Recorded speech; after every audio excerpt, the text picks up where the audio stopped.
of the draft performance contracts, signing the contracts, implementation of the vetted contracts, and annual performance evaluation by independent evaluators.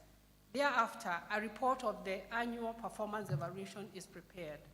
Your Excellency, during the financial year 2021-2022, a total of 394 institutions comprising 20 ministries, State House, Office of the Deputy President, and Office of the Attorney General and Department of Justice, 236 state corporations, and 135 tertiary institutions implemented performance contracts.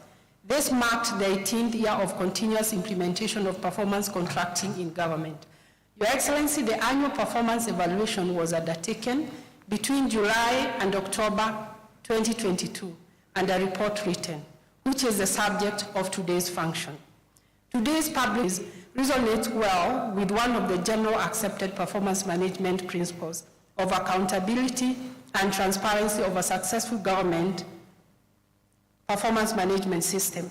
This is a demonstration of the government's commitment to accountability as enriched in the Constitution.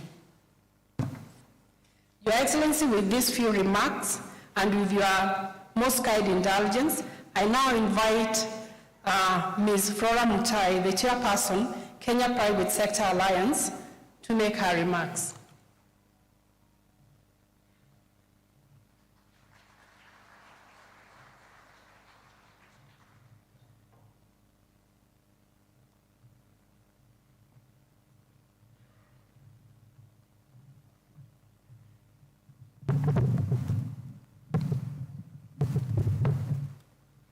His Excellency William Samoei Ruto, President of the Republic of Kenya, the Deputy President Rigathi Gachagua,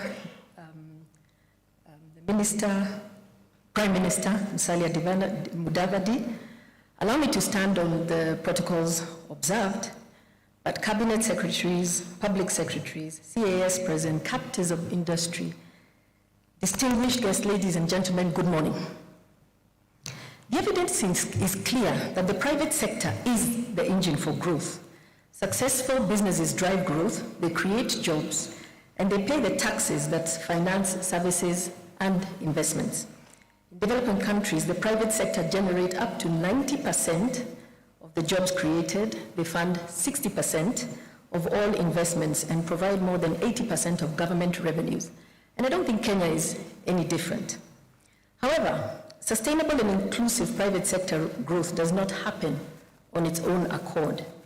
It actually, a government plays a critical role in supporting this economic growth by providing good policies, strong institutions, and efficient public goods and services to ensure that the private sector can really thrive. In addition, governments must also commit to develop and sustain those institutions that implement, oversee, and regulate those policies. This is the enabling environment that encourages really the private sector to invest. It then dictates that a well-coordinated and efficient public sector is imperative to drive economic growth. We look forward to a public sector that runs with a private sector business mindset, ensuring that government delivers on its promise to the people of Kenya. Running Kenya as a business, suppose we would have Kenya Incorporated. This is what we look forward to, which is why today we celebrate performance management in this sector, and we congratulate the public sector on what they're doing this morning, celebrating public performance management. Your Excellency, the Kenya private sector has played an important role in supporting performance management initiatives in several ways by providing expertise in various ways, tools, and technological support, among others. For example, at KEPSA, we advocate for policies that support the growth and development of businesses, that promote transparency, accountability, and efficiency in operations of ministries, state corporations, and tertiary institutions. KEPSA also advocates for policies that create a level playing field for all businesses, regardless of their size. This enriching policy does help to deliver on results. For example, in 2012, the MSE Act was a KEPSA initiative which helped draft the bill and through our partner. And KEPSA provides capacity building programs for ministries, state corporations, to equip them with necessary skills and knowledge for enhancing delivery. For example, during the COVID period, we developed together a COVID economic response program where we worked together in a time of crisis. Public-private dialogue of platforms. We provide a platform for public and private sector stakeholders to engage in consultative dialogue on policy issues affecting the business environment. Through these platforms, stakeholders can share views and ideas and collectively develop solutions to develop common challenges. For example, we saw through the ease of doing business, Kenya moving from 156 to 56 in a period of 8 years. The e-government initiative is something going paperless that I know, Your Excellency, you're very passionate about. It's something where we've been advocating, and together we are looking at solutions to do that. Business ethics and integrity. We provide training on business ethics and integrity to promote responsible business practices. This includes training on anti-corruption, responsible business conduct, and sustainability. For example, the Bribery Act in 2017 was actually fully sponsored and developed by Safaricom. So corporate governance, we have we partner with government to deliver better governance. In 2018, we had the MCAC, Multi-Stakeholder Initiative, where all arms of government went to Bomas to really look and commit on how we can reduce corruption.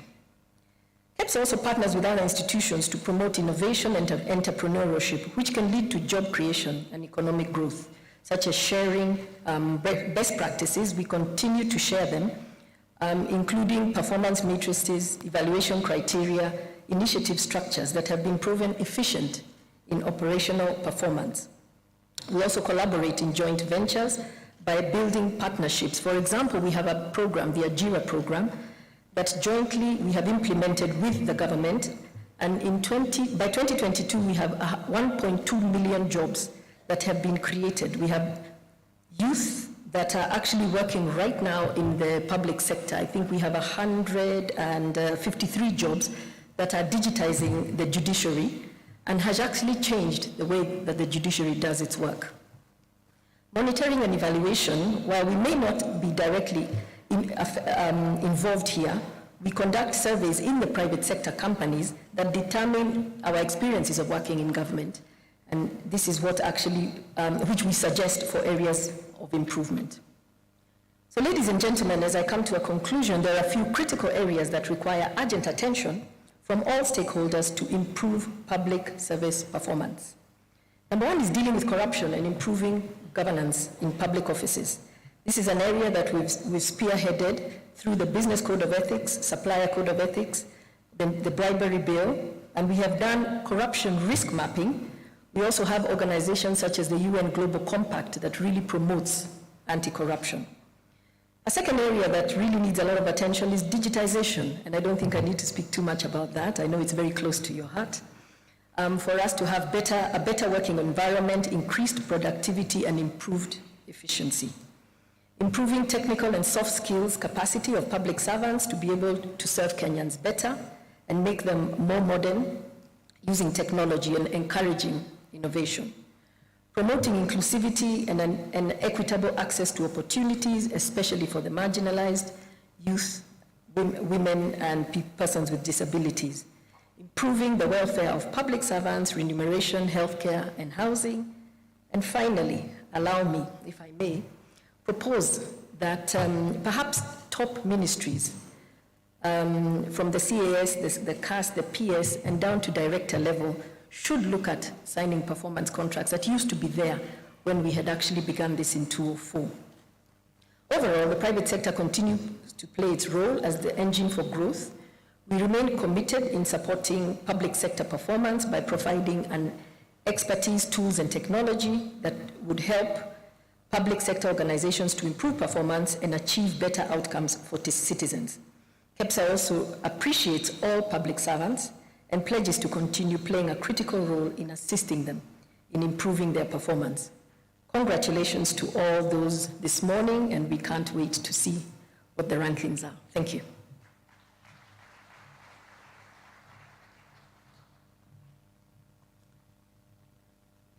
Thank you, Ms. Flora. Your Excellency, we also have a representative from the World Bank representing our development partners. I now invite Mr. Isfad Khan to give his remarks.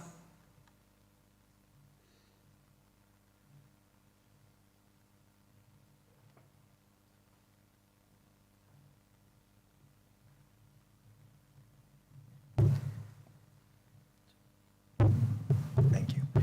So, President of the Republic of Kenya, His Excellency, Cabinet Secretaries, Members of Parliament, Principal Secretaries, distinguished guests, ladies and gentlemen, Karibu.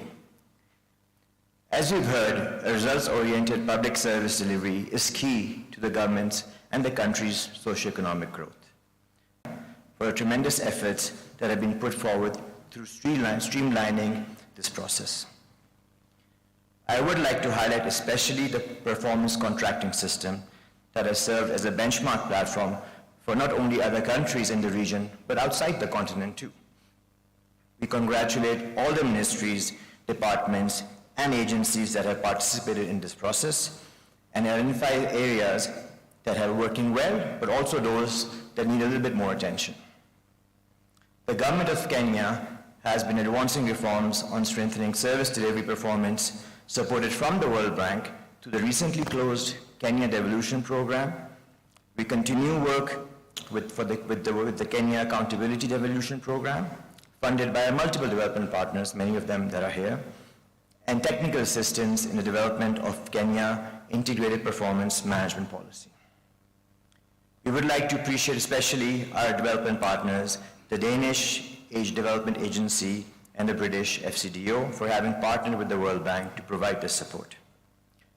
A streamlined and standardized performance management system for both not just the national, but the county government also facilitates the use of an integrated approach and tools towards service delivery. The linking of planning, budgeting, work planning, performance contracting, staff appraisal, M&E, coupled with an incentive system is critical for completing the value chain in service delivery, as we have seen in best case performances around the world. Lastly, but also very importantly, it's important to clarify the mandates of the various ministries, departments, and agencies to correct any overlaps that may exist, to look at the requisite organizational structure, and the skill mix for each of the MDAs to deliver on their mandate. But I guess most importantly, a robust citizen engagement mechanism helps to strengthen the delivery results for the Wanjiku, which are the ultimate client for all of this work. It is for these reasons, Excellency, that we encourage the government of Kenya to advance with the implementation of this policy and also have a legal framework around it to kind of strengthen it in the long run. It will definitely become a game changer in the approach in managing performance across the public service, both at the national and the county level, and show a way forward for other countries struggling with similar issues. Excellency, the adoption of an integrated whole-of-economy approach towards service delivery performance will require your continued leadership, vision, and support. We from the World Bank side like to affirm our commitment to continue working on this both at the national and county levels. I wish you and all of us the best of luck as we continue on this journey. Thank you once again.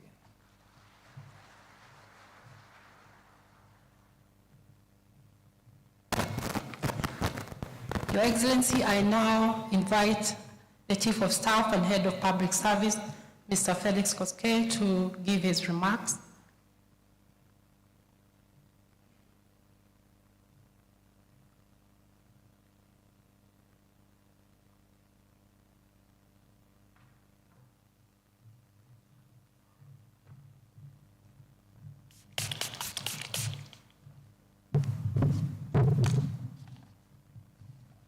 Your Excellency, the President of the Republic of Kenya, Your Excellency, the Deputy President, Your Excellency, the Prime Cabinet Secretary, Cabinet Secretaries present, Principal Secretaries and senior government officials, ladies and gentlemen, I feel greatly honored to participate in this very momentous event that epitomizes the government's resolve and commitment to be held accountable for its decisions and actions.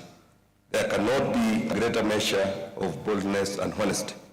I commend the Principal Secretary and her team under the leadership of the Prime Cabinet Secretary for putting this event together. Your Excellency, the release of the report on evaluation of the performance of ministries, state corporations and tertiary institutions marks a key milestone in the governance and management of public service institutions.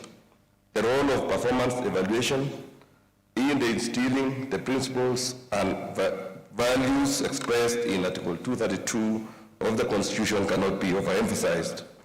Your Excellency, public institutions have been entrusted with the custody and management of enormous resources and power on behalf of the citizens who in turn have expectations that their resources will be managed transparently and for their benefit. Holders of public offices must therefore be held accountable for results and for how they use these resources.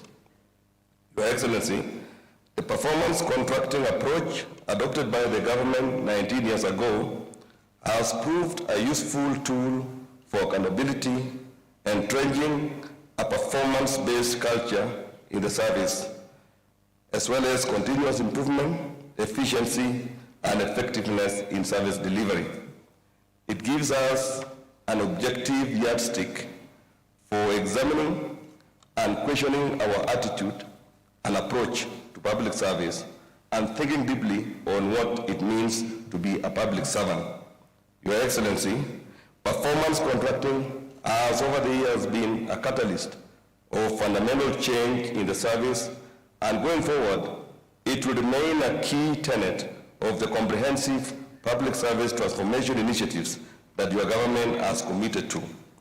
Through Executive Order Number 1 of 2023, you graciously mandated my office with leading and overseeing the promotion of ethics, good governance, efficiency, and effectiveness in the provision of public service through deployment of the right skills, values, and leadership in the Kenyan public service. In this regard, Your Excellency, we have taken decisive steps to embark on a comprehensive public service transformation journey covering all the key aspects of service that includes human capital development, transformative value-driven leadership, public servants with private sector culture and thinking, and over and above all, ensuring that each and every service that is being provided is citizen-centric. This is with the aim of entrenching in the service the agility and the resilience to respond to the demands of a highly dynamic operating environment. We remain mindful of the many challenges brought on the public service by the effects of COVID-19 pandemic, rapid technological developments, intergenerational workforce, and highly demanding and discerning citizenry. Your Excellency, progressively, the service will therefore require a robust mechanism for aligning individual performance to institutional performance and ultimately to national performance with the aim of bettering the livelihoods of the citizens and increasing political accountability. In this respect, arrangements are underway to ensure that the next cycle of performance contracting incorporates all the commitments Your Excellency has made to the citizens as expressed in the bottom-up economic transformation agenda. We are convinced that a highly performing citizen-centric service is our nation's greatest guarantee for sustainable development. And with this, Your Excellency, we in the public service remain fully committed. To end, Your Excellency, I would want to take this opportunity to invite Prime Cabinet Secretary, His Excellency Dr. Musalia Mudavadi, to come and make his remarks. Welcome.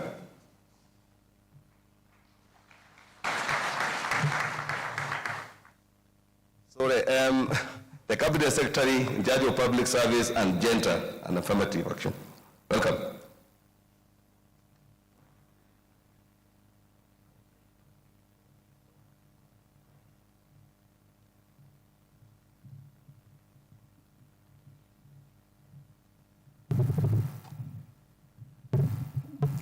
Thank you, Hobbs. Your Excellency, the President of the Republic of Kenya, Dr. William Samoei Ruto, Your Excellency, the Deputy President, Honorable Rigathi Gachagua, Prime Cabinet Secretary and the host, Honorable Musalia Mudavadi, Cabinet Secretaries, Principal Secretaries, other senior government officers, ladies and gentlemen, good morning. The official release of the report on evaluation of the performance of ministries, state corporations, and tertiary institutions for the financial year 2021-2022 is a key milestone in the calendar of events in the performance contracting cycle in the public service. Indeed, the large number of guests present here today is a clear proof of importance accorded to this exercise. Your Excellency, our role of the public service is to formulate, interpret, and implement the government's policies, programs, and projects to improve the livelihood of citizens. Transformation of public service in terms of attitudes, culture, and management approaches is a necessary condition to undertake this vital role in order to ensure delivery of quality services to the citizens commensurate with the taxes that they pay. One of the successful performance management approaches that Kenya has adopted for the last 19 years is performance contracting, a tool that has ensured a shift from processes to tangible results in public service. This has in turn ensured efficiency and effectiveness in the delivery of public services. Your Excellency, the Kenya Vision 2030 identified performance contracting as one of the public service reforms that would intensify efforts toward building a public service that is more citizen-focused and results-oriented. The adoption and implementation of performance contracting in public service, supported by other initiatives of performance management, has ensured that public institutions consistently deliver their mandates. This is supported by the fact that performance contracts for the MDAs incorporate key national priorities as well as global development. As the saying goes, what gets measured gets done. And the reverse is true. What does not get measured does not get done. This is why the public service has embraced performance contracting as a yardstick for measuring the impact of service delivered to the citizens. In view of these arrangements are in place to ensure that next cycle of performance contracting, which will be the first under the Kenya Kwanza administration, commencing on 1st July 2023. In this regard, the performance contracting guidelines have been reviewed to accommodate provision of commitment agreed upon during the cabinet retreat held at the beginning of the year. Your Excellency, na wadau wote, kazi imeanza. Na nikimnukuu Rais wa Jamhuri ya Kenya, Rais William Ruto, kwa maneno akisema, kuna kazi imepata mtu na mtu amepata kazi. So tafakari hilo. Your Excellency, with those few remarks, it is now my humble duty to invite the Prime Cabinet Secretary and the host today, Honorable Musalia Mudavadi, to make his remarks. Asanteni sana.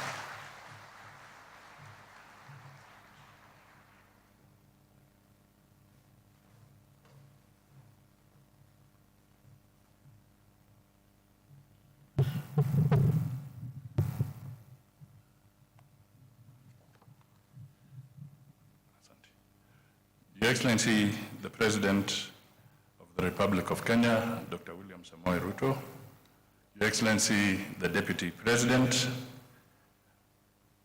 Honorable Rigathi Gachagua, my colleague Cabinet Secretaries, Members of Parliament, Members of the Judiciary, Principal Secretaries, representatives of the Council of Governors, chairpersons of independent commissions, state corporations, and all senior government officers here present, ladies and gentlemen, fellow public servants. Your Excellency, I will seek your indulgence to speak slightly longer than my colleagues because I think today is an extremely important day for the entire public service and for Kenya in regard to service delivery. So here are my remarks. It gives me great pleasure to welcome you to this important occasion for the official release of the 18th cycle report on evaluation of the performance of ministries, state corporations, and tertiary institutions for the financial year 2021-2022. I really emphasize that, 2021-2022. Please underscore that because the new government has just stepped in, so the results that you are seeing is because government is in perpetuity and we are releasing the results as they were in that financial year. Your Excellency, the Kenya Vision 2030 guides the development of a robust, well-functioning, citizen-focused, and result-oriented public service as a key foundation for economic growth. To this end, your government is committed to facilitating creation of an environment that fosters Kenya's transformation process as envisaged in the bottom-up transformation agenda, in short, BETTER, and the Kenya Kwanza Manifesto. This will be done by sustaining the upscaling of gains made through the deepening of devolution, public sector reforms, and enhanced infrastructure development to spur socioeconomic development. Your Excellency, performance contracting has increasingly become an important tool for improving public sector performance. If implemented well, it is an instrument that should assist the country achieve its long-term economic development policy goals. To this extent, performance contracting has been embedded in the public service for 19 years now and codified through the Public Service Commission Performance Management Regulations of 2021 as a means of managing performance in the public service. Your Excellency, the first level performance contracts are signed annually in tandem with the government's budgeting cycle between yourself and the respective cabinet secretary, after which they are cascaded to downstream institutions. So in a few weeks' time, we shall be signing performance contracts with you. Your Excellency, whereas implementation of performance contracting has been on course, its potential is yet to be fully realized. Hence, we are now committing to enhance linkage of performance contracting to key performance indicators contained in the program-based budget under implementation by MDAs. Your Excellency, the role of public servants is to facilitate government to implement its policies, programs, and deliver services to wananchi on a value-for-money basis. Consequently, performance targets must advance the country's development agenda. For this reason, and through Your Excellency, I direct that the performance contracts for cabinet secretaries be aligned to the key government priorities as contained in the program-based budget and cascaded downwards to ensure that all public servants are working towards the common good of the country. Invariably, performance of the public service must then be integral in driving the bottom-up economic transformation agenda as an offshoot in realizing the Kenya Vision 2030 that seeks to transform Kenya into a globally competitive, prosperous country.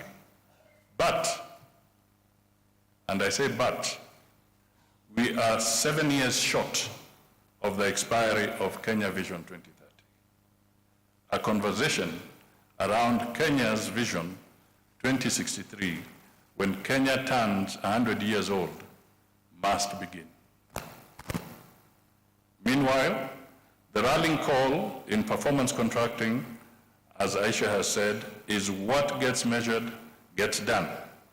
Adoption of performance contracts ought to establish uniformity, consistency, and objectivity in measuring public service performance. Hence, its implementation must henceforth fast-track the linkage between planning and budgeting phases to clear outputs and outcomes. Your Excellency, upon implementation of performance contracts in the public service in 2004, economic growth rose to a record 7.1% in 2007 from 0.6% in 2002. This is evidence that a robust performance management system results in efficiency and productivity in the public service, leading to economic growth. Indeed, in 2007, Kenya won the coveted United Nations Public Service Award for transparency, accountability, and responsiveness in service delivery. In June 2021, the country won the second runners-up award for Best Innovation in Citizen-Centered Service Delivery at the 8th All-Africa Public Service Day held in Zimbabwe. As a result, African countries such as Botswana, Malawi, Sierra Leone, and Lesotho have domesticated the Kenyan model of performance contracting in the management of their public service. Performance management the world over has been evolving, and I am informed the same re-engineering is taking place in Kenya. First, I am informed that in 2020, the Public Service Performance Management Unit commenced automation of the performance contracting processes that were previously carried out manually. This is being done through a fully homegrown online government performance contracting information system. The ultimate goal of this system is a fully automated end-to-end system where all relevant performance contracting processes are carried out online.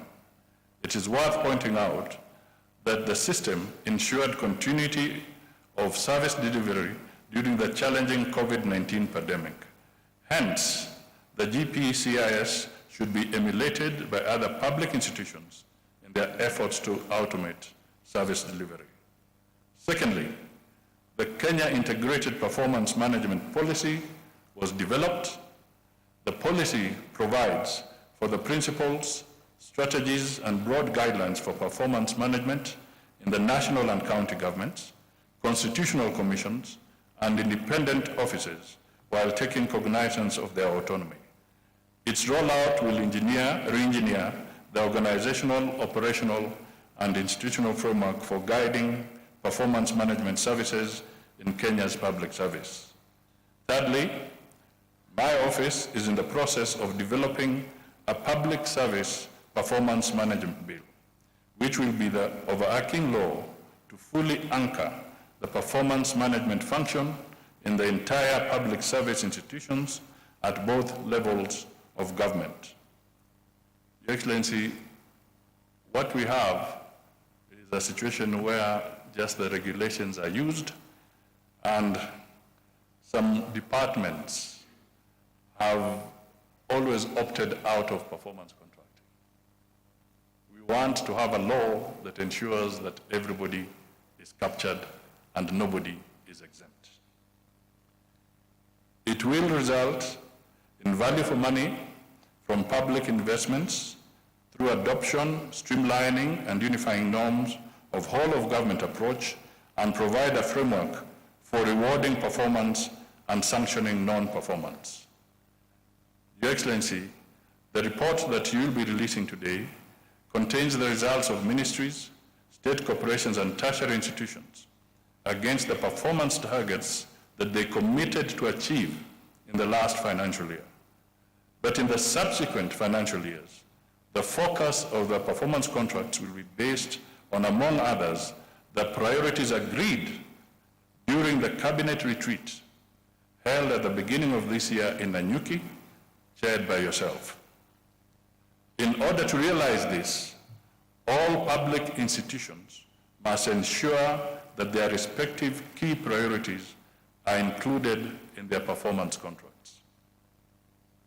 Your Excellency, one of the internationally accepted performance management principles is accountability and transparency of a government performance management system, which means providing factual feedback about the performance of government.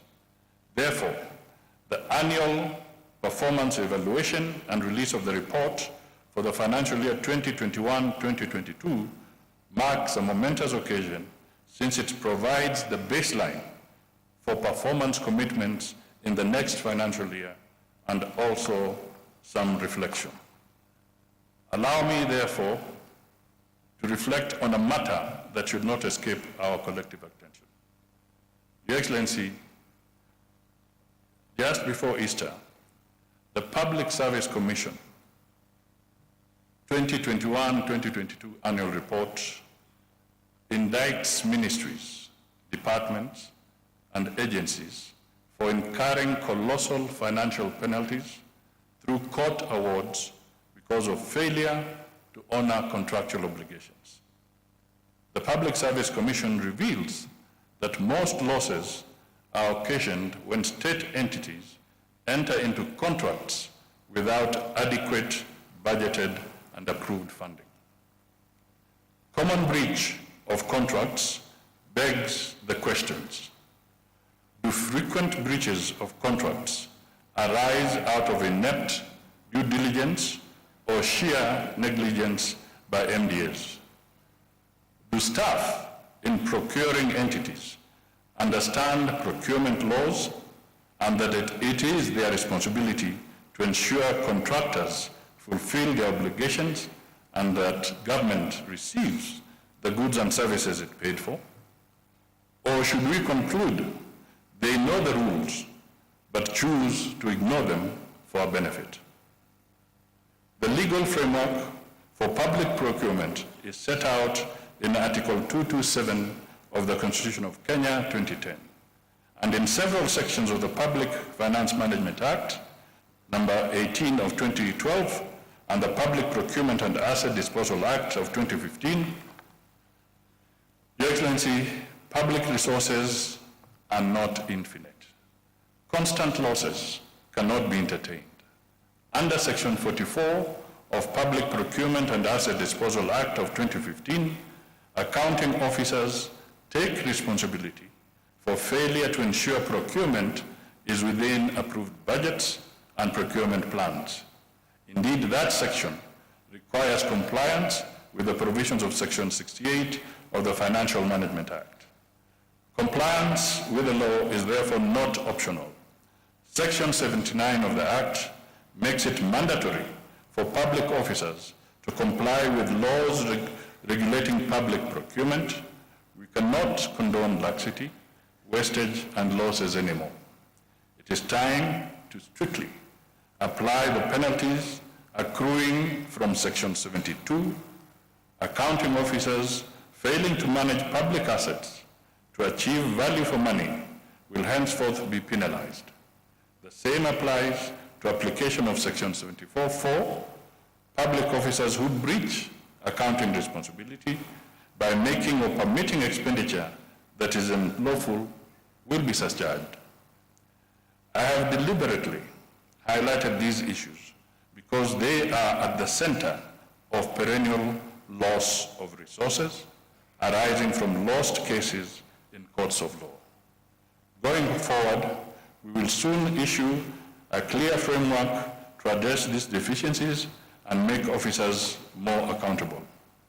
Your Excellency, In order to fulfill the commitments made to our people, it is paramount that the whole public service honestly puts to practice the tried and time-tested result-based performance management tool. To ensure that this is done, my office will ensure compliance with the annual performance contracting cycle timelines. This is besides holding quarterly meetings with principal secretaries to monitor achievements of agreed performance targets. In this context, a motivated human service resource remains core to performance management and service delivery. In order to promote productivity, innovation, and creativity in public service, youth and personnel living with disabilities require to be motivated. My office is developing a framework for an under 35 Employee of the Year annual award for this category of public officers. The award may be in the form of promotion and scholarships for such employees who demonstrate commitment and excellence in performance, innovation, and creativity that translates to effective public service delivery. This award will also enhance the visibility of target employees who exhibit high leadership growth potential across the public service. In conclusion, I do recognize the support and contributions of all our partners and collaborators in ensuring the institutionalization of performance management in the public service. Asanteni sana. It was a bit long, but I thought I had to convey this message. It is now my singular pleasure to invite His Excellency the Deputy President, Mheshimiwa Rigathi Gachagua, to come forward to make his remarks and invite His Excellency the President.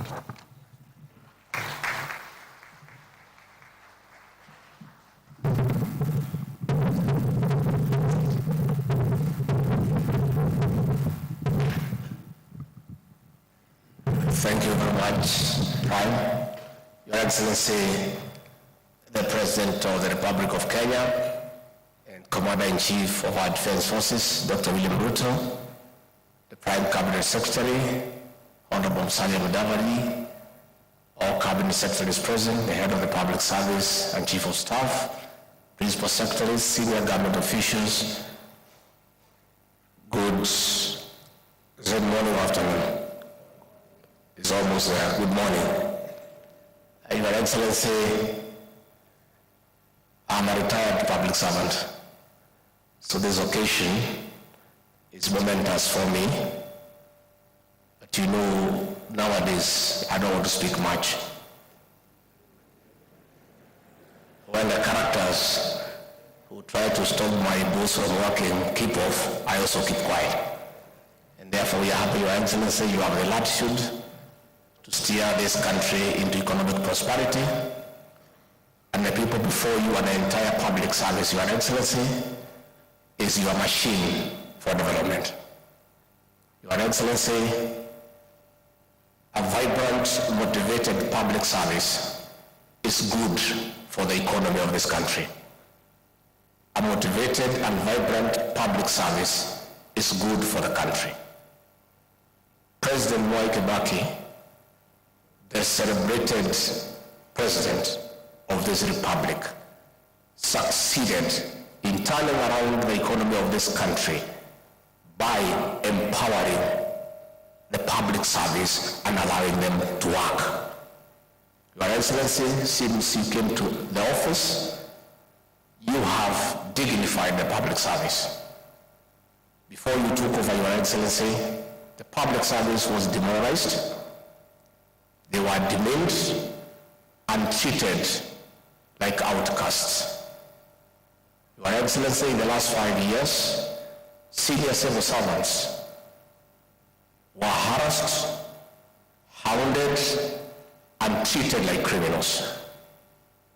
We have the celebrated and infamous case of Kamau Thuge, who was the PS National Treasury, who was harassed by junior police officers in full glare of cameras, marched from 10th floor of the Treasury downstairs by constables, put in a vehicle, locked up, only for them later to say he had no case. He had already been demeaned before his family, his friends, and society. Your Excellency, we want to commend you for affirming that senior public servants need to be handled with the dignity and decorum. We are not saying by any means that investigative agencies where there are issues of impropriety, of mismanagement, or misappropriation should not do their work. All we are saying is that before you can conclude that somebody has done something wrong, protect his or her dignity. Because these public servants have families, they have friends, they have people they go to church with, and it is wrong to humiliate them and treat them unfairly before you have a case against them. Your Excellency, since you came to office, this has not happened, and we want to urge all those who are interacting with our public servants to accord them due respect and dignity, because these are the people who are the engine of your development. Finally, Your Excellency, I invite all the public servants to take time to read, understand, digest the Kenya Kwanza manifesto, the plan, so that they understand your vision, they understand your programs, and they understand the bottom-up economic transformation agenda as your tool of developing this country. Once they have understood the plan, they will make your work very easy. With those many remarks, I request you to be upstanding and help me to usher in, with clapping, the President of the Republic of Kenya, Dr. William Ruto. Mr. President.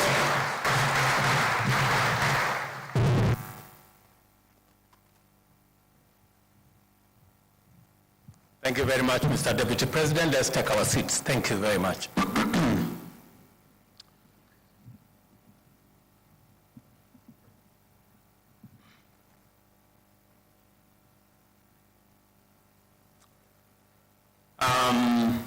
Mr. Deputy President, Mr. Prime Cabinet Secretary, the Attorney General of the Republic of Kenya, Cabinet Secretaries present, Principal Secretaries, Chairpersons, and Chief Executives of our state corporations, Chairpersons, and Principals of our tertiary institutions. Ladies and gentlemen, good morning. Good afternoon. Today we witness the culmination of the annual performance contracting cycle and the commencement of analysis, reflection, and improvement of future performance on the basis of evidence-based evaluation and feedback.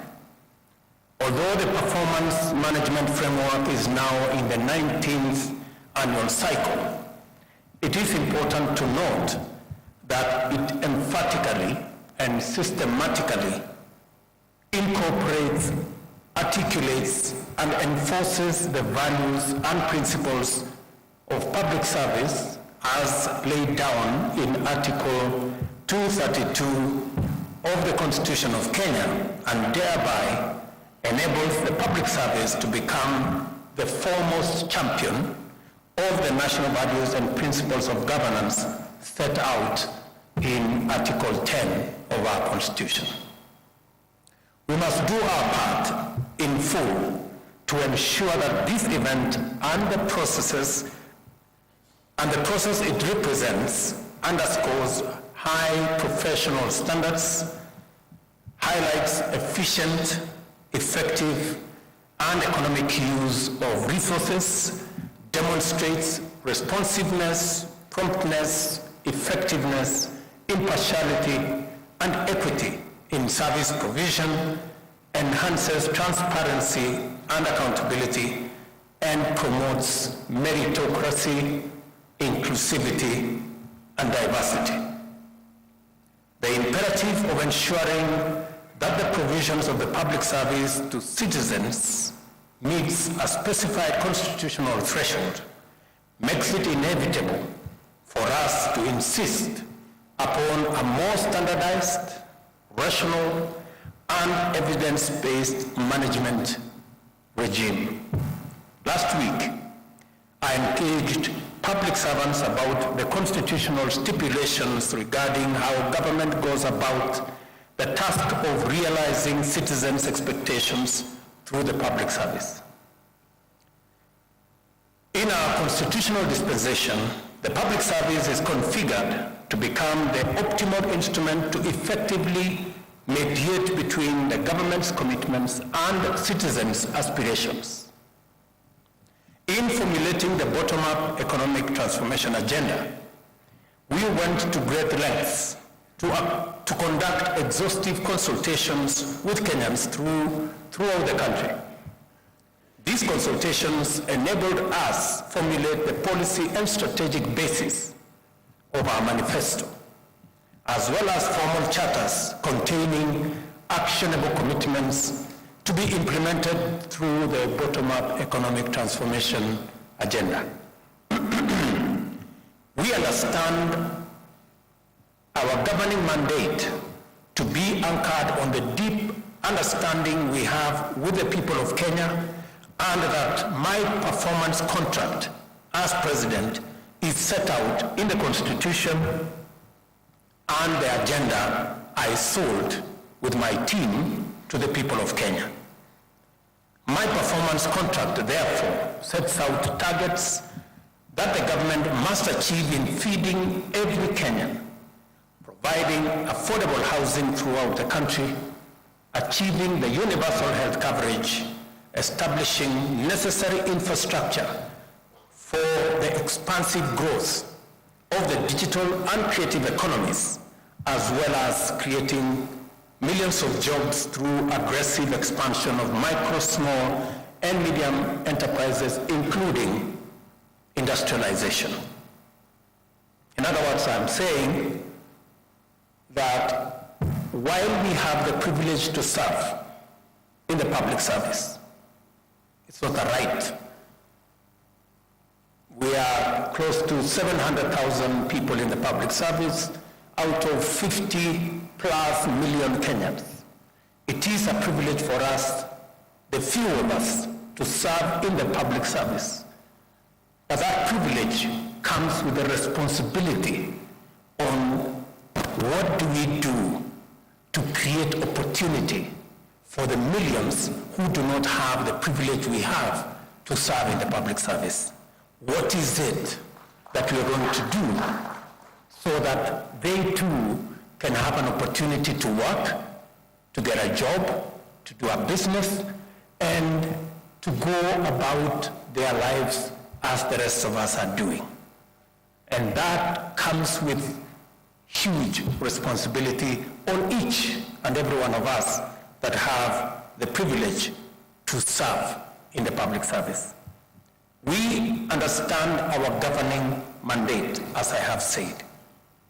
And as I have said, my performance contracts, therefore, sets out targets that the government must achieve. My team in the executive assists me in the performance of this contract through contracted delegation as authorized in the Constitution, and the programs, projects, and tasks required to be performed are relayed onward to various departments and agencies and ministries. Under Article 132(3)(b), I shall exercise my mandate to direct and coordinate the functions of these ministries and government departments, thereby ensuring that your effective performance satisfies the government's contractual obligation with the people of Kenya.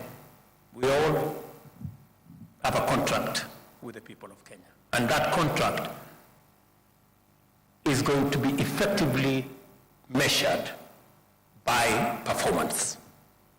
And I agree that that performance must be measured. In other words, you will have all the necessary authority and support to deliver successfully, because through you, I am committed to excel in every item indicated on my scorecard during my performance evaluation when I return to the people to seek a fresh mandate. I must therefore oversee the execution of government mandate to the highest degree of achievement and the best level of performance. I know we have had to have some very unpleasant discussions with many of you on many occasions. I've had to make telephone calls, we've had to engage in various ways. We've had sometimes very interesting conversations, and I must commend many public servants who put in their very best. And I see it, and we witness it, and the people of Kenya feel it. I know that we've also had occasions when we haven't quite been in very good terms. And we've had to, do what we have to do. Let me give you maybe a few examples. I must commend the partnership between the ministry responsible for the Hustler Fund. In a record 3 months, we were able to put together with the private sector. I must commend the CEO of Safaricom, the CEO of Airtel, the CEO of Telecom Kenya. They came through, sat on a table with us, and in a record 90 days, we had a product that today 7 million Kenyans are borrowing every day and repaying. We have a product that has given us the opportunity to lend 26 billion shillings in a record 5 months. We have saved close to 1.3 billion, and we have 7 million Kenyans borrowing daily on that platform. I know many people have asked me, especially those of us in the political class, that how can we have such a successful product and we are not making enough political, noise around it so that people know it is happening. I want to tell you, relax. 7 million Kenyans know what that program is doing to them. Let me also, in a very special way, just commend some of our performers. My economic advisor, David Ndi, Mohammed Hassan, Davis Chirchir, and the young man at EPRA. Those 4 gentlemen have done something phenomenal in our country. They have managed to put together a program that has taken us away from looking for $500 million every month to buy our fuel needs, which was slowly snowballing into a crisis. Today, as a country, we can buy fuel in Kenya shillings, something that many people never thought it would be possible. Again, I want to commend these good people. And let me tell you that from this month of April, all our fuel marketers and all the people in that space, they will be able to buy our products, fuel products, in Kenya shillings. And it will remove pressure on our dollars. In fact, in the next 1 month or so, you will see dollars coming down, the exchange rate coming down in a very phenomenal way. In fact, in my estimation, in the next couple of months, the exchange rate will come below 120 shillings. maybe 115, you never know. So, and these are outstanding actions of public servants who are contributing towards what our citizens are expecting. Let me also, commend one lady. I don't know whether Pamela Mutua is here, of KNTC. I don't know whether she's here. That lady, we must clap for her in absence. Because we are managing a situation in the country where we have to supply food relief to citizens across the country. And we have to buy these items. I was telling her we must bring down the prices of how much we are buying the food items. In the course of doing all that, we have some not very good people. I must say this. We have some not very good people sitting somewhere in another ministry, a department called Public Works. And those people in a department, I don't know, called Materials Department or something, Supplies Department, the people in that supplies place, they were busy increasing the price of commodities. Imagine, in the middle of a food crisis, somebody is sitting in a public office and, negotiating himself and, trying to take advantage of a problem. And they were increasing the prices, imagine, of supply of some of these items. I don't know, rice was going up from 5,000 to 7,200. So this lady tells me, but Mr. President, why is the government telling us to increase the price at which we buy rice from 5,000 to 7,000? This is not the private sector telling us. It is people sitting in government. Those people in that department supplies. Tutawashtaki kwa Mungu.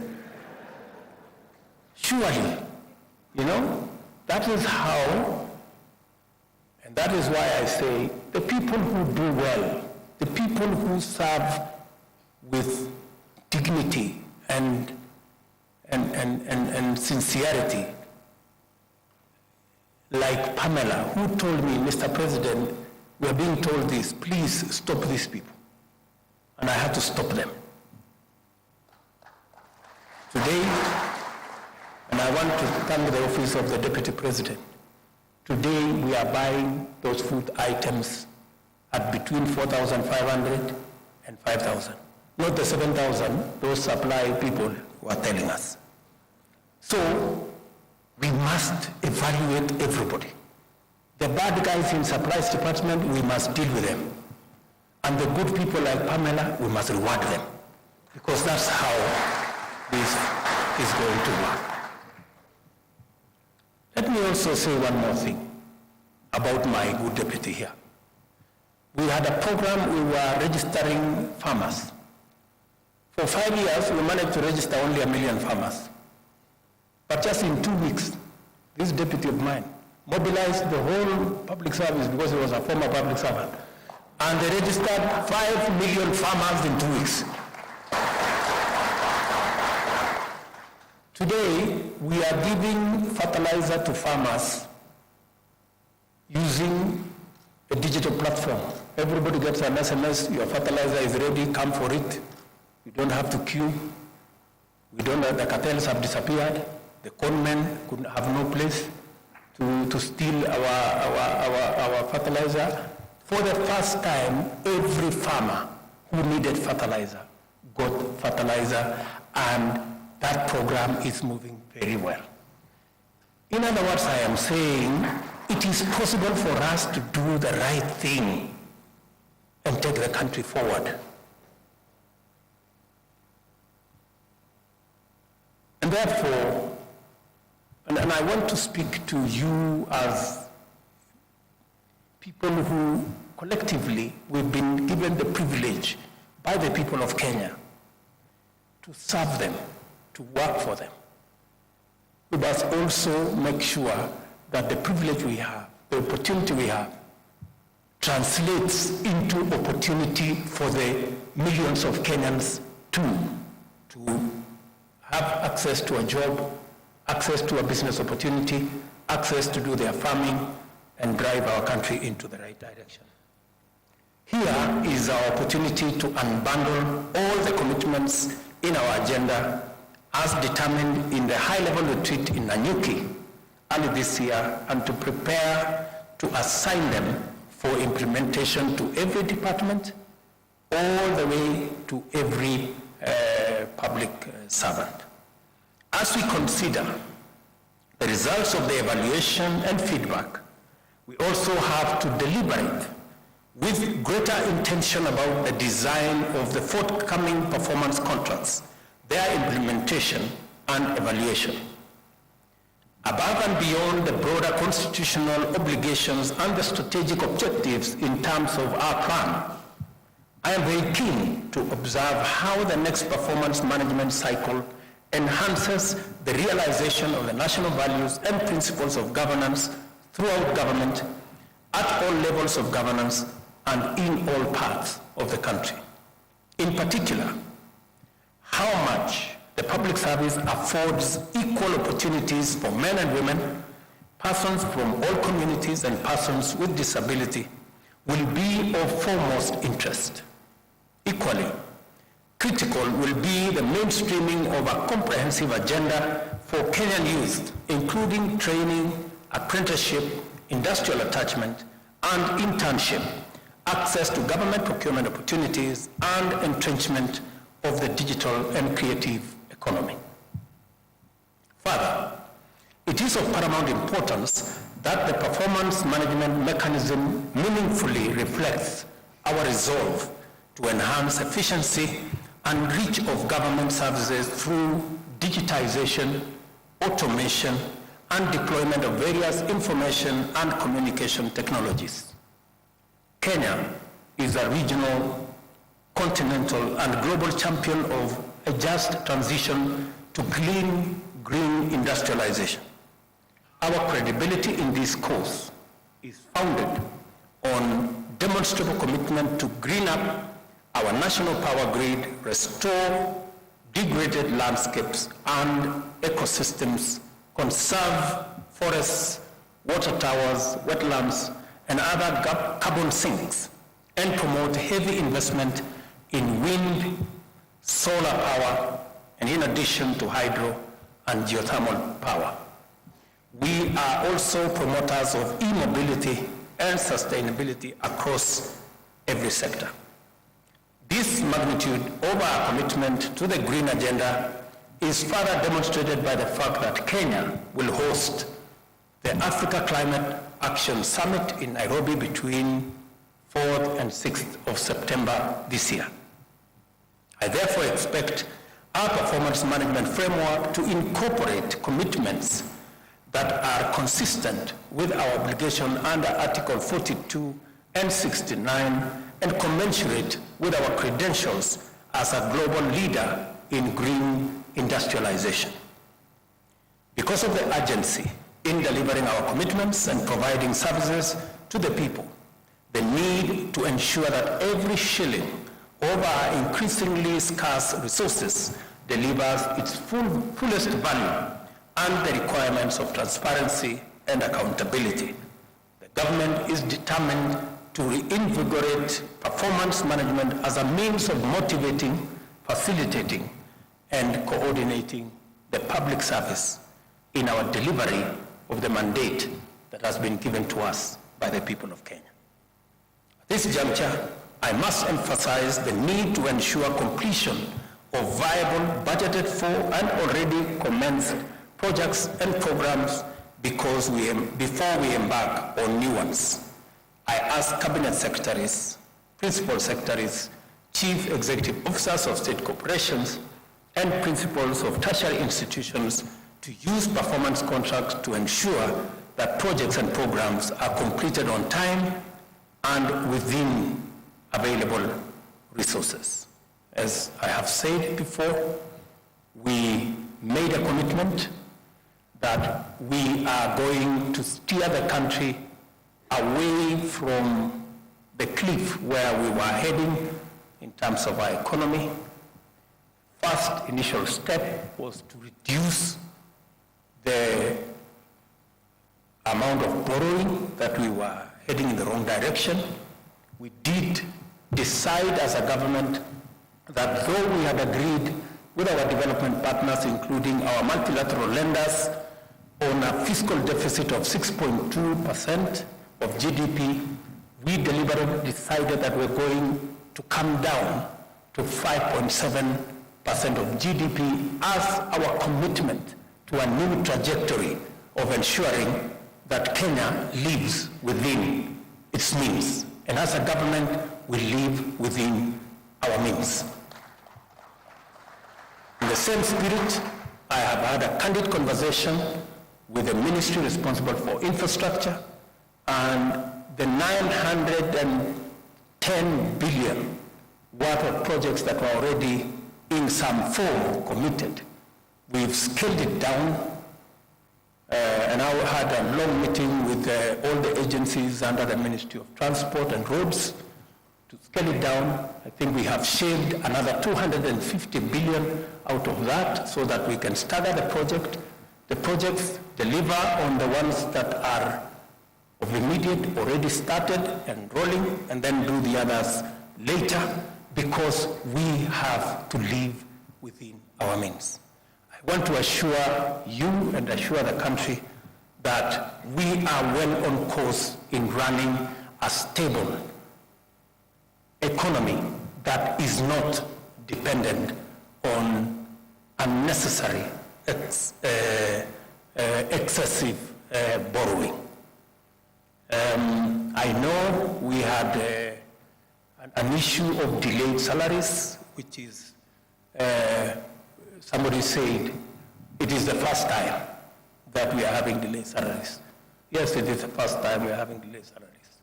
But it's also the first time we are having such monumental debts. I want to assure the country that that is managed. We have turned the corner. All I assure the country is this, the commitment I made that we are not going to borrow money to spend on recurrent expenditure, including salaries. That is the position of the government of Kenya. We will not do that. We will look for our taxes, and I want to commend the Kenya Revenue Authority for what they are doing. They are today at 95% of their commitment. Thank you, Madam Acting Commissioner.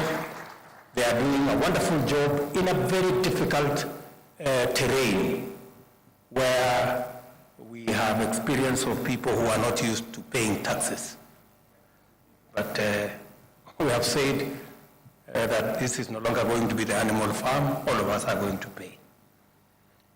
So again, let me say that that is now behind us. We are moving in the right direction, but to assure the country that we will not continue the old tradition of borrowing money to pay recurrent expenditure, to pay salaries. We are going to pay salaries from our own resources. We are going to carry out our recurrent expenditure using our own resources, and we have moved our fiscal deficit to 5.7%. Our target is to take it to 5% next year and 4.4% the following year, so that we can work within the parameters of the resources that we can raise as we grow our own tax revenue. I have also instructed the Treasury to look at all the taxes, to have a tax review of all the taxes. There are some taxes we certainly are going to reduce in the coming budget, because some of the taxes are punitive and they actually encourage more dodging than paying and compliance, so that we can make it much more easy for citizens, corporates, and all the people that work with us to comply with taxes. Institutionalizing performance management is both desirable and rational. This is the rationale behind the decision to assign the government's performance contracting mechanism to the Public Service Performance Management Unit in the office of the Prime Cabinet Secretary, and I am confident that we shall all begin to experience considerable improvement in public service delivery.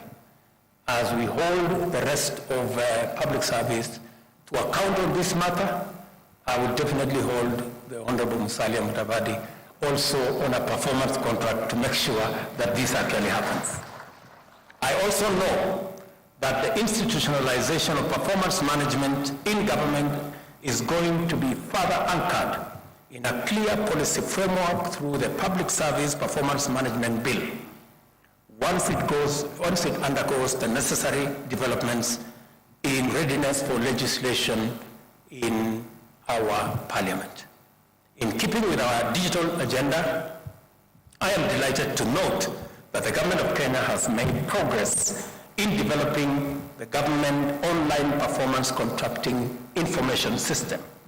This system will promote efficiency, promptness, and transparency, thereby delivering the possibilities, benefits, and advantages of digital technology to the management of public service delivery. A result-oriented, effective coordination and commitment to go beyond the extra mile must be the new features of our approach to service delivery. Let us each do our part in strengthening a performance culture through the public service. To do this, let us eradicate all practices of sabotaging and discouraging high standards of performance in public service and instead motivate, reinforce, encourage, and support them. Let us also remember that the performance management mechanism is one more platform on which Kenyans will subject our servants to intense scrutiny and align our conduct accordingly. Let me say here again to thank the Senate and National Assembly for acceding to my request that we provide a platform where the people's representatives sitting in Parliament can interrogate our administration by affording a platform for cabinet secretaries to be able to answer questions directly in Parliament. And I am happy that that process is going to begin tomorrow, so that cabinet secretaries can get to the floor of the House, answer questions from the people's representatives, explain our actions, and create a better interface between the executive and the legislature in a mechanism that ensures greater accountability of the government of Kenya. Because I am a very strong believer in accountability. It is the same reason that hopefully through the bipartisan process, we can also get our opposition away from street battles and also afford them an opportunity with a leader of opposition infrastructure funded by the government of Kenya, again, to perform their function of holding government to account. We have absolutely no issue. In fact, accountability works best for everybody. Accountability is best when it is anchored around institutions. That's why the institution of Parliament will hold our executive to account.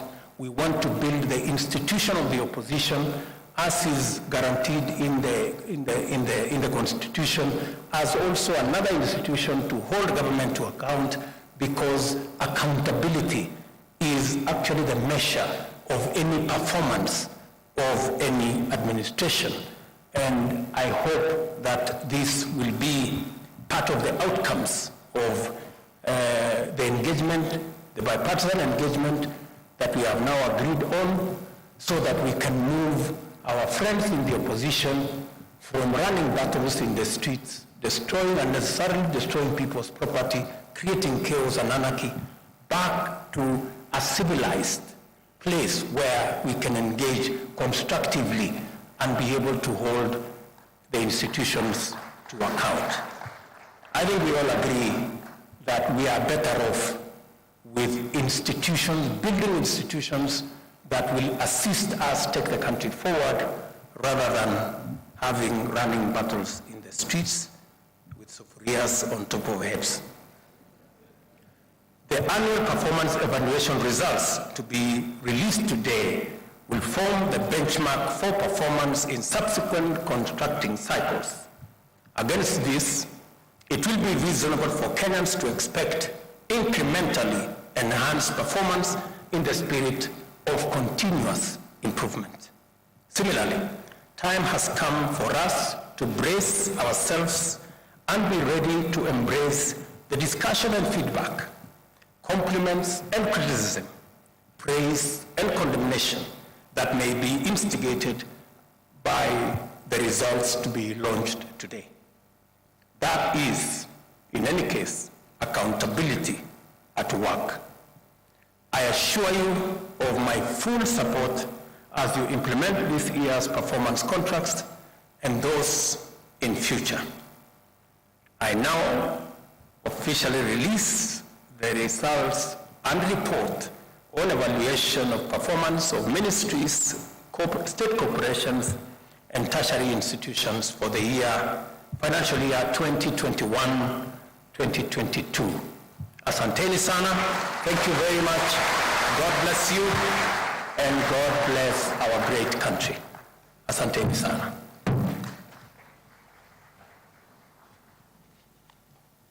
Thank you very much, Your Excellency. With your permission, we'd like to now move to the unveiling of the report, which is just going to happen here. Your Excellency, if I may kindly request that you just come to this side and unveil.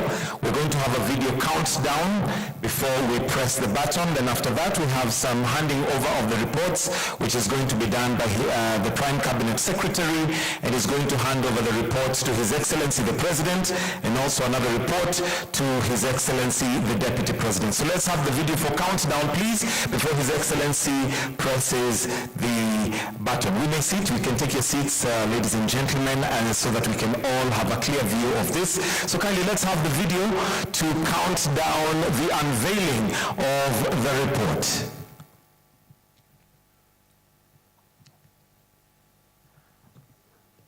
All right,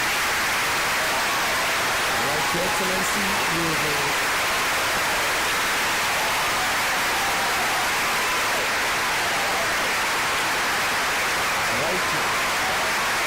There we now have the unveiling of the report.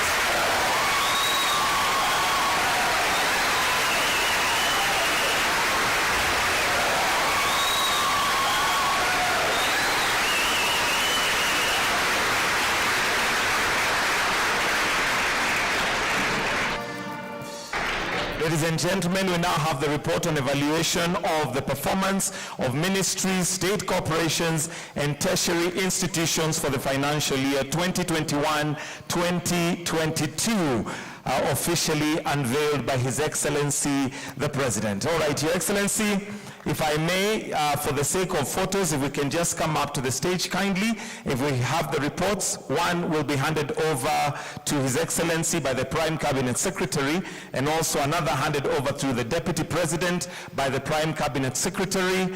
Then after that, we shall proceed to where we'll have some pictures taken. We also have some trophies that are going to be awarded. So for the sake of photos, kindly let's have that. Wonderful. Tuwapige makofi tafadhali. Wonderful. One to also be handed over to the Deputy President, and the third one is going to be kept by the Prime Cabinet Secretary. Your Excellency, sir, we also have some trophies that would like to be handed over, and we'll start with ministries. We have 3, and these are the best performing ministries, followed by state corporations and tertiary institutions. So if we can have those trophies and the PS to come and announce them adequately. This has been kept under wraps, so none of us knows them until this moment, which have been the best performing. So we'll have the PS to kindly come and announce each one of them as we now hand over the trophies. We have 3 trophies for the ministries, we have 3 for state corporations, and 3 for tertiary institutions. Madam PS, if you may, we can come on this side kindly, just to make the announcements, as we will then have them handed over.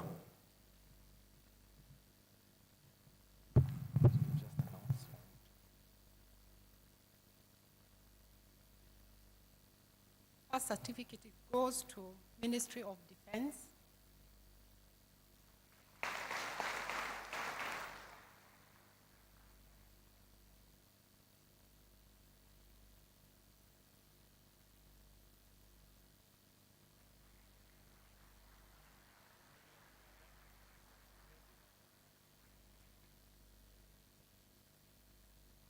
The second goes to the State House.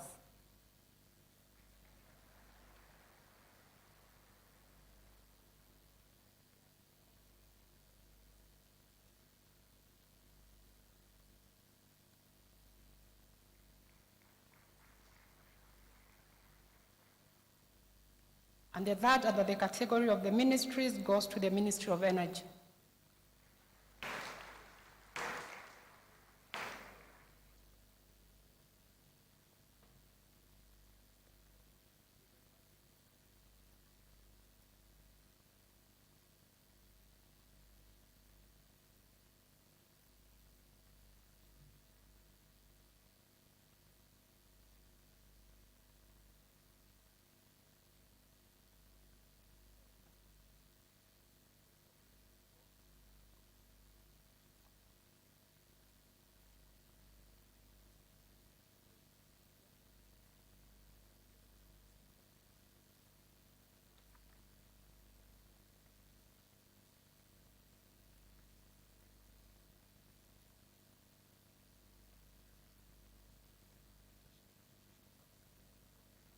The next category is tertiary institutions.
We have University of Embu.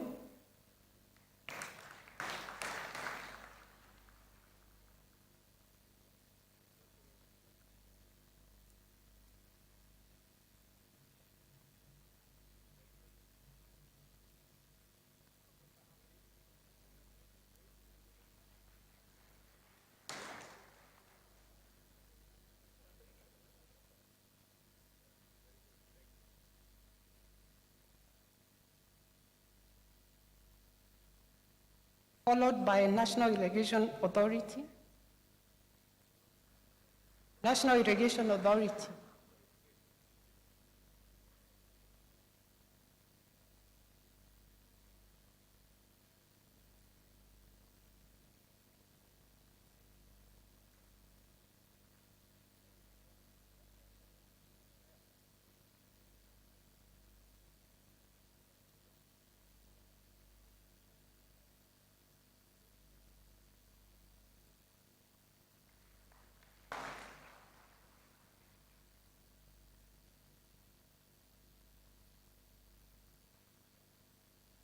Kenyatta University Research, Referral and Technical Hospital.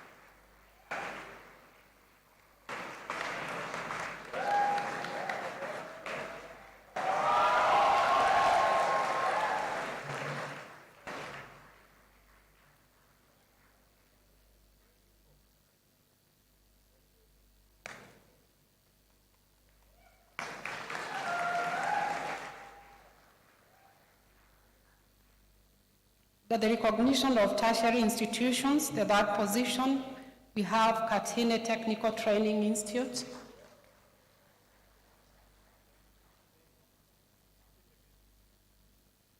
Katine Technical Training Institute.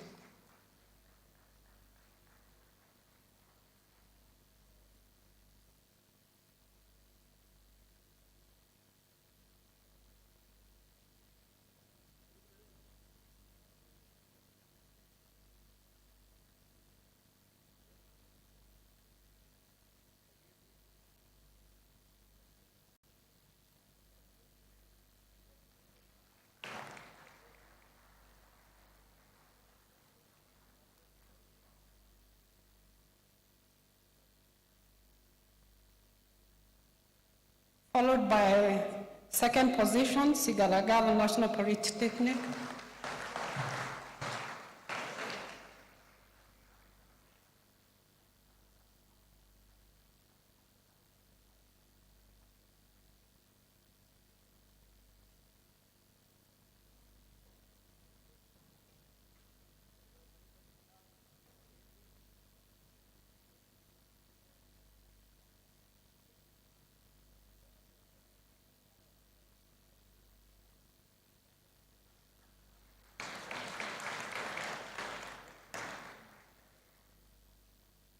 And the first position for the tertiary institutions goes to Karumo Technical Training Institution.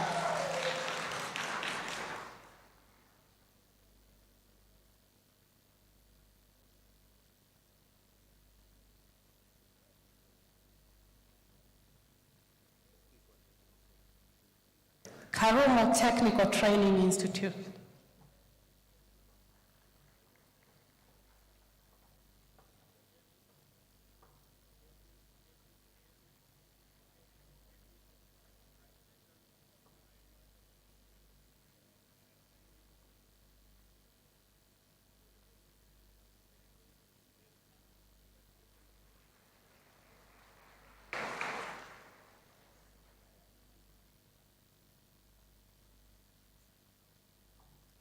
All right, Your Excellency, with your permission, would like to have one photo taken of all the awardees with the trophy. So kindly, just one representative from each institution so that we are able to all fit, so that they are holding the trophy. So kindly, just one representative from each institution to now go for the group photo, where we have all the awardees with His Excellency the President, the Deputy President, and the Prime Cabinet Secretary. So all awardees, just one representative from each institution with their trophy. Tuwapongeze tena tafadhali kwa makofi. Congratulations for a job well done. After that photo, Your Excellency, we have one more gift that is to be presented to you by the Prime Cabinet Secretary, so I'll invite him to just come and hand over the gift to you. The rest of us can kindly exit the stage as we now have His Excellency receive an award from the Prime Cabinet Secretary and from the office.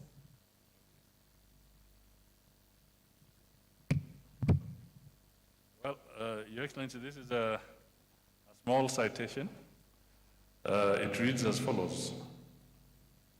Your Excellency, Dr. William Samoei Ruto, President of the Republic of Kenya and Commander-in-Chief of the Defense Forces, I present to you this token of appreciation.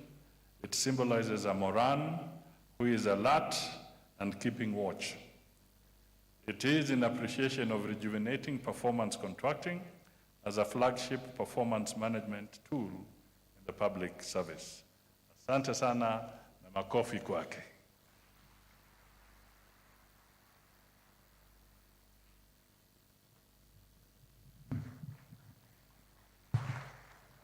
An alert Moran right there representing that. So, Your Excellency, with that, will request that the rest of us exit the stage and leave His Excellency. May I kindly request that the rest of us also be upstanding as we've come to the end of our ceremony this morning, and we'll finish with the national anthem. So let's all be upstanding for the national anthem.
We have had copies of the report, so kindly collect one. There is one for each. Kindly collect your reports as you exit. Thank you.